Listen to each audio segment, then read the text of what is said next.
2028 대입 개편안. 이제 겨우 머릿속에 좀 정리가 되나 싶었는데 말이죠. 또 입시 제도를 바꾼다는 이야기가 들려오고 있어요. 심지어 현재 중학교 2학년, 그러니까 내년에 중3 되는 학생들부터 적용될 수도 있다니. 2030 대학 입시 개편 방안이라니. 정말 정신이 하나도 없네요. 2028학년도 입시를 아직 치러보지도 않은 시점에 또 다른 거대한 개편안이 나오니까 혼란스러우실 수밖에 없어요. 사실 한국의 대학 입시 제도라는 게 엄청 복잡하잖아요. 크게 보면 이제 내신과 학교 활동을 보는 수시가 있고 또 단 한 번의 시험, 수능 성적이 거의 전부인 정시, 이 두 개의 큰 축으로 돌아가고 있었는데 이 살얼음판 같은 경쟁 구도 자체를 완전히 뒤흔들려는 시도다. 이렇게 보시면 될 것 같아요. 그래서 오늘 저희가 제대로 한번 파헤쳐 보려고 합니다.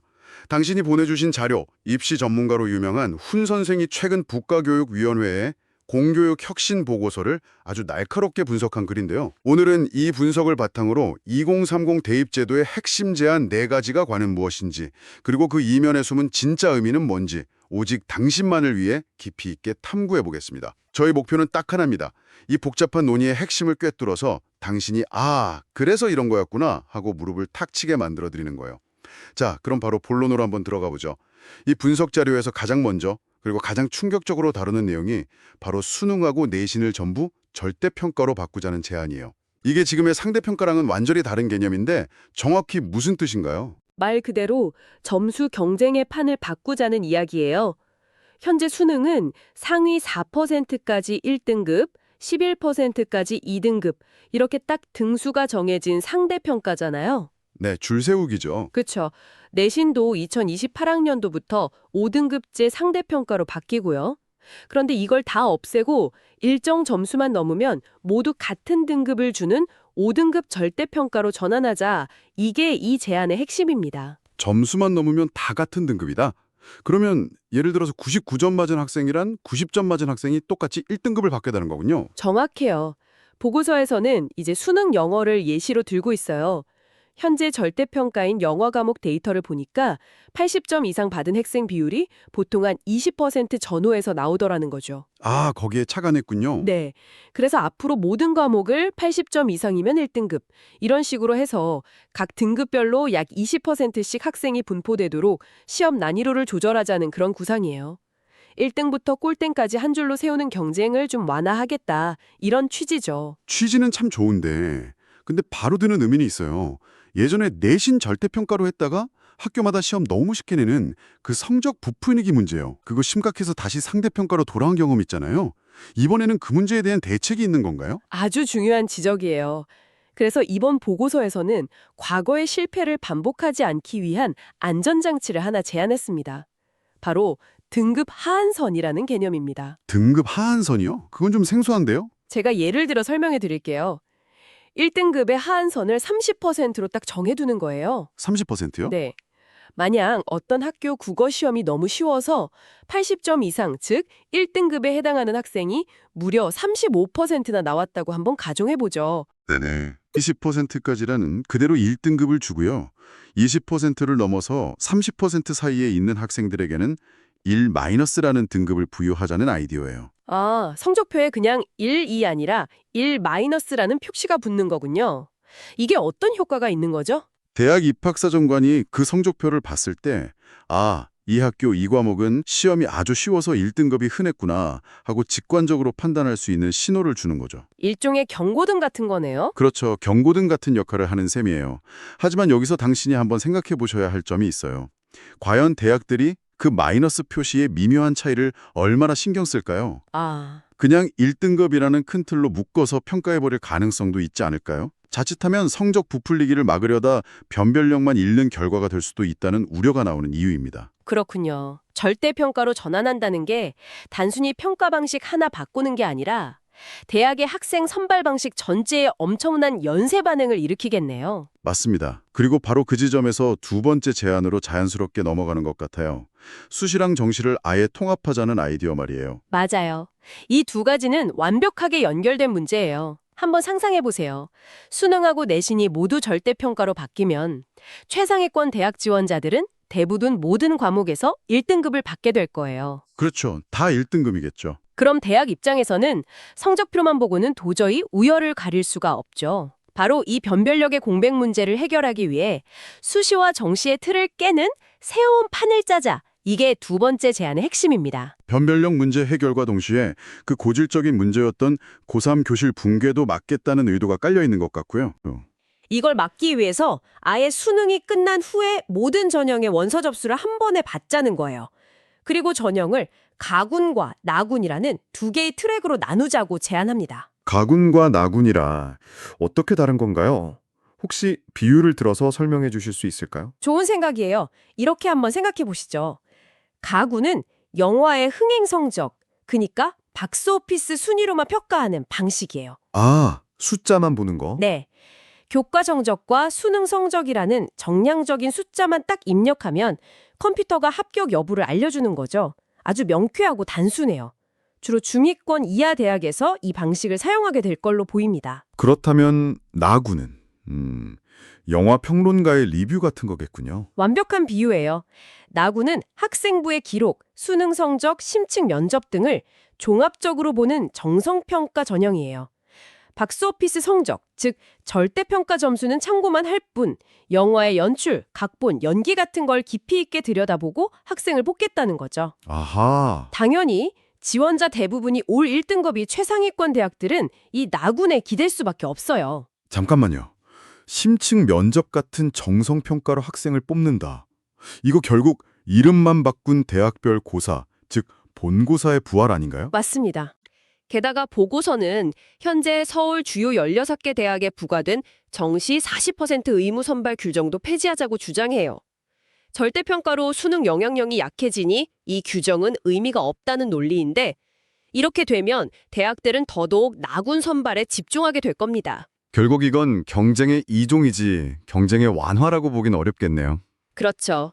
수능이라는 비교적 투명한 하나의 경쟁에서 각 대학이 자체적으로 만드는 불투명하고 파편화된 여러 개의 경쟁으로 바뀌는 셈이니까요.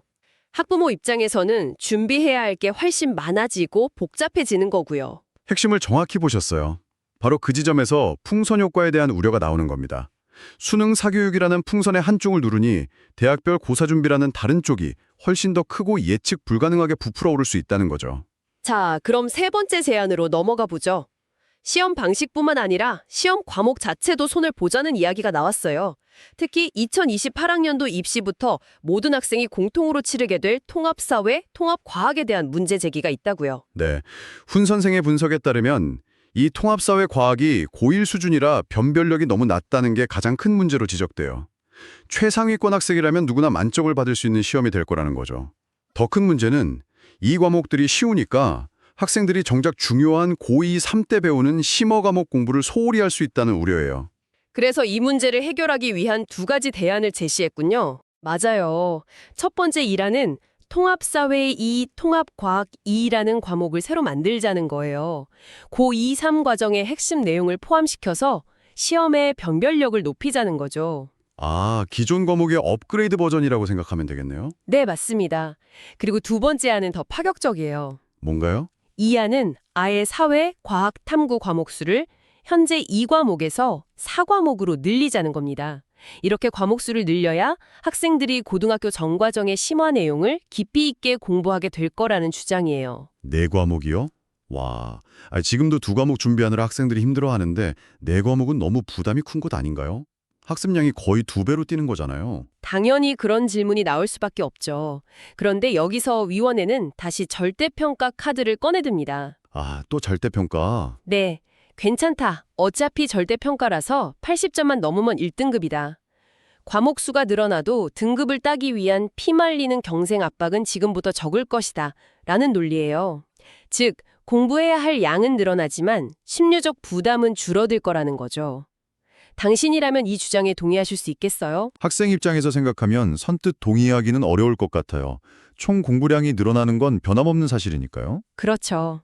그리고 수능에 서술형, 논술형 문항을 도입하고 대신 대학별 논술 전형을 폐지하자는 주장도 있던데 이것도 같은 맥락으로 볼 수 있겠네요. 그렇죠.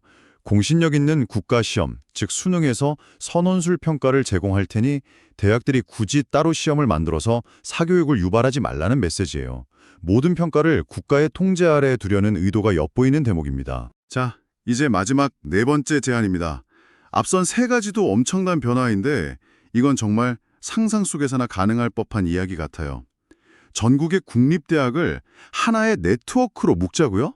워낙 파격적이고 반발이 클 것을 예상했는지 보고서에서도 이건 준장기 혁신 방안이라는 이름으로 제시됐어요. 당장 하자는 게 아니라 시간을 갖고 사회적 합의를 만들어가 보자는 제안이죠. 국립대 통합 네트워크라는 개념 자체가 좀 모호하게 들리는데 구체적으로 어떤 모습인가요?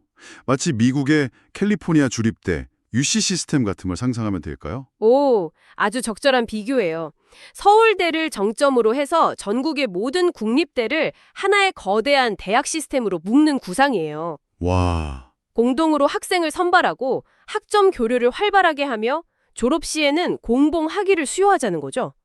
예를 들어 당신이 강원대에 입학했더라도 서울대의 유명 교수님 수업을 온라인으로 듣고 학점을 딸 수 있고 졸업장에는 국립대 통합 네트워크 학위라고 찍히게 되는 겁니다. 그게 정말 가능하다면 지방에 산다는 이유만으로 양질의 교육 기회를 놓치는 일은 확실히 줄어들겠네요. 대학 서열화를 해소하려는 의도가 아주 강력하게 느껴져요. 네, 선발 방식도 파격적인데요.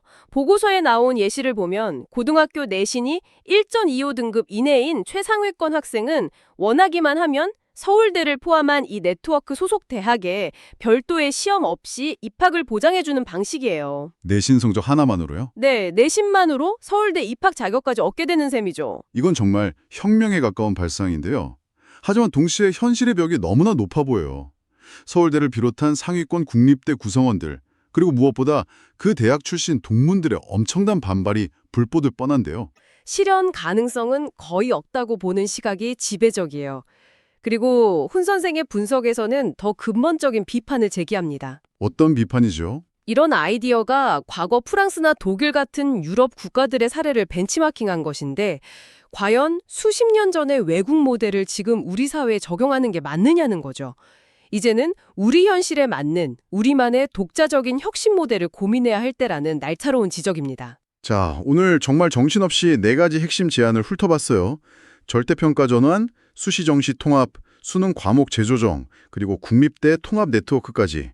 이 모든 논의를 종합해 볼 때 당신이 가장 궁금해할 질문을 던져봐야겠어요. 그래서 이 개편안 정말 실현될 가능성이 있는 건가요? 많은 전문가들은 다른 건 몰라도 수능과 내신의 전면 절대평가 전환만큼은 가능성이 매우 높다고 보고 있어요. 아, 정말요? 네. 현 정부와 국가교육위원회의 의지가 워낙 강하기 때문이에요. 만약 2030년에 바로 시행되지 않더라도 그다음 교육과정 개편 때, 그러니까 현재 초등학생들이 입시를 치를 때쯤에는 현실화될 가능성이 높다는 게 중론입니다. 만약 이 제도가 정말 현실이 된다면 우리가 예상해야 할 가장 큰 부작용은 역시 앞서 이야기했던 풍선 효과겠군요. 그렇죠. 하지만 그 풍선 효과를 좀 더 깊이 들여다볼 필요가 있어요. 단순히 사교육 시장이 수능 준비에서 대학별 고사 준비로 이동하는 수준이 아닐 거예요. 아, 그런가요? 이건 경쟁의 질이 바뀌는 문제거든요. 수능은 적어도 모두에게 공개된 시험 범위와 기출문제라는 공통의 기반이 있었어요. 하지만 대학별 고사는 완전히 달라요. 깜깜이 시험이죠. 맞아요. 각 대학마다 출제 경향도, 평가 기준도 제각각인 깜깜이 시험이죠. 결국 더 비싸고 더 정보력이 필요한 소수만을 위한 사교육 시장이 폭발적으로 성장하게 될 가능성이 커요. 경쟁이 더 불투명하고 더 불공정해질 수 있다는 겁니다. 보고서 자체의 한계에 대한 지적도 생각해 볼 문제인 것 같아요. 이 보고서 작성에 참여한 위원들이 대부분 교수나 교사 같은 교육계 내부 인사들이라는 점 말이에요. 네, 진정한 혁신은 때로 외부의 낯선 시각에서 시작되잖아요. 만약 이 위원회에 글로벌 기업의 인사팀장이나 실리콘밸리의 인재개발 전문가가 참여했다면 어땠을까요? 미래산업이 원하는 인재는 이런 역량을 갖춘 사람인데 과연 지금의 입시 개편안이 그런 인재를 기를 수 있습니까? 라는 근본적인 질문을 던졌을지도 모르죠. 그런 외부의 객관적인 시각이 부족했다는 점은 분명 아쉬운 대목이에요. 오늘 이야기를 나눠보니까 이 개편안이 과도한 경쟁 완화라는 선한 의도에서 출발했지만 대학 서열화라는 우리 사회의 근본적인 욕망과 부딪히면서 여러 딜레마를 낳고 있는 모습이네요. 맞아요. 그래서 마지막으로 이 질문을 당신께 꼭 던져드리고 싶어요. 네. 대학 서열이라는 거대한 게임의 규칙은 그대로 둔 채 점수를 매기는 방식만 바꾼다고 해서 과연 경쟁의 본질이 사라질까요? 어쩌면 이것은 더 교묘하고 더 예측하기 어려운 새로운 경쟁의 시작을 알리는 신호탄은 아닐까요? 이 질문에 대한 답을 한번 생각해 보시면 오늘 나눈 이야기가 더 의미 있게 다가올 겁니다.